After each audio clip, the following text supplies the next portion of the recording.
Poison control centers nationwide receive calls about children and teenagers exposed to opioid prescription pain pills an average of 32 times a day, a new study shows. That's once every 45 minutes. Centers received 188,468 such calls from 2000 through 2015, according to the study by the Center for Injury Research and Policy and the Central Ohio Poison Center at Nationwide Children's Hospital. The study is published today in the journal Pediatrics. There are a lot of children every day getting exposed to some very dangerous painkillers in our homes.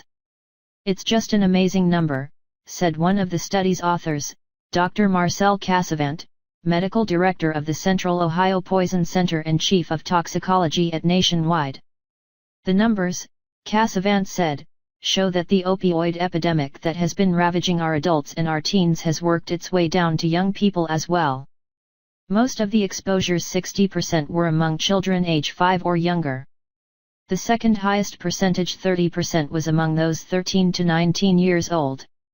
Findings show that most of the exposures among the youngest children were unintentional and probably occurred when the youngsters found pills that were inappropriately stored, whether in sight or within reach in a purse. Among those 13 to 19, many exposures were intentional, and researchers found a 52.7% increase in opioid-related suspected suicides among them in the period covered by the study. Among children 6 to 12 years old, most exposures were because of errors administering prescribed medication.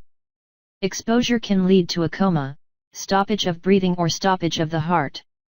In short, children can die from a single pill, Cassavant said.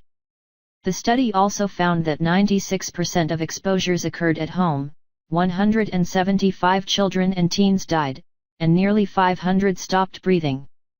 The findings show that adults must safely store prescription opioids and get rid of expired or unused tablets after an illness or injury, said Brad Lander, clinical director of addiction medicine at Ohio State University's Wexner Medical Center.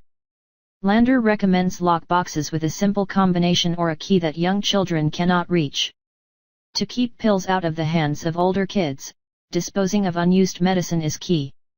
Those bottles can sit around for quite a while, Lander said. Kids take them to school, sell them, trade them, take them to parties, use alcohol with them, and then you have all kinds of problems. The study found that the number of exposures rose by 86% from 2000 to 2009, then dropped by 31%. Among exceptions was buprenorphine exposures, which declined from 2011 to 2013 but then increased again in 2014 and 2015, according to the study.